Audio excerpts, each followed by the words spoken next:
So that's usually what it is.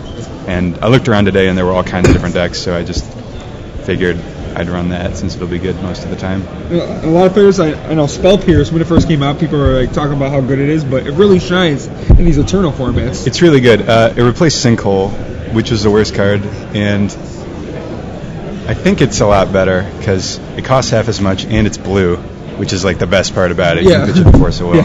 So your deck list has got 4 Tombstalkers, 4 Tarmogoyf, 4 Daze, 4 Ponder, 4 Brainstorm, 4 Forcible. Pretty standard start. 3 Snuff Out, 1 Smother, 4 Stifle, 4 Thoughtseize, 3 Spell Pierce, 1 Reanimate, which is interesting, and then some lands, as you can see there. Standard land variety right there. Yeah, there's a little bit of a debate about whether to add basics to the deck or not. There's no basics, as you can see, so you're really just cold to a Blood Moon. But even with basics, you would be pretty much anyway, because Tombstalker's double black. Yeah.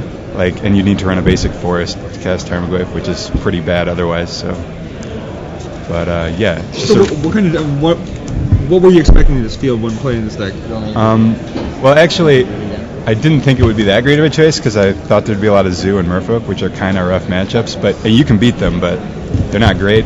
But looking around, I saw everything. Every table I looked at had something different. So plus this is the only deck I had, so that was another factor. I see nice black bordered tropical islands right there. Yeah, those aren't mine. Again, we're joined here by David. I'm gonna mispronounce your last Gleiche? name. Gleiche. Okay. Yeah. With his Team America here at St. Louis, StarCityGames.com St. Louis $10,000 tournament.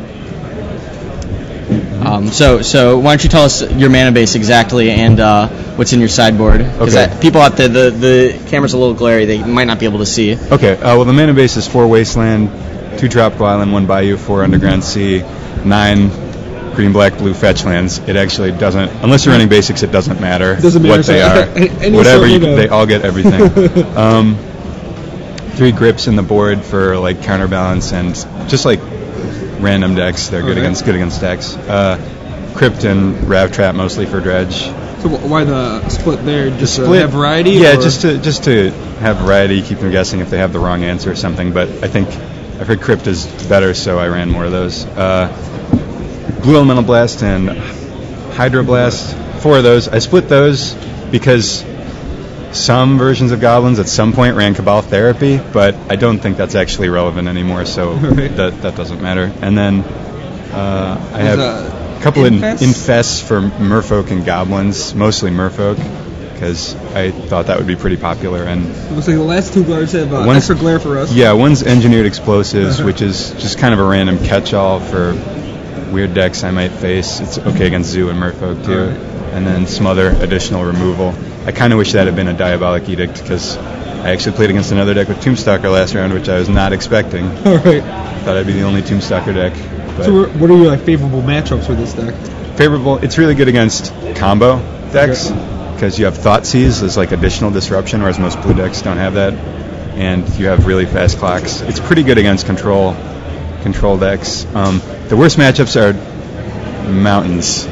Because basically decks where they have a lot of redundancy, so Thoughtseize isn't that good because they can just they have multiples of everything. So Zoo is kind of rough, Merfolk's a little rough because they have disruption. So any decks where they have a lot of redundancy can be pretty bad.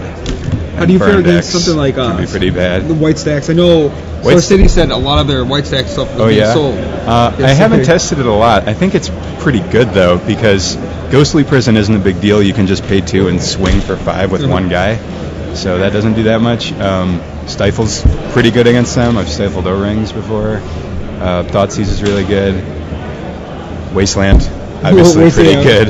Wasteland will help out a bit. It should be good. I'm pretty sure. I've only played it once. But. Yeah, I see the ad nauseum combos, so you're good against the. Good against ad nauseum. Feel pretty good about that matchup, and then there's the 2 Belcher combo we've seen. Belcher combo's all right. It looks like your pairings are up, so thanks again for joining us. Yeah, thanks. Good luck today. Good luck, and hopefully we'll talk to you more later. Yeah, hopefully. Feature matches for round 2 of table 1. That was David Gleiche.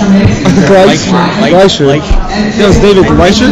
Again, a Chicago player.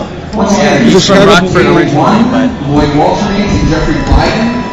And And the one table second? 14, Kenneth Pastor and Scott Bielik. Please report to the noise area. yeah, there's a ton of background noise here, guys. Thanks again for tuning in. We're about to start round 2. Bring you round 2 feature match.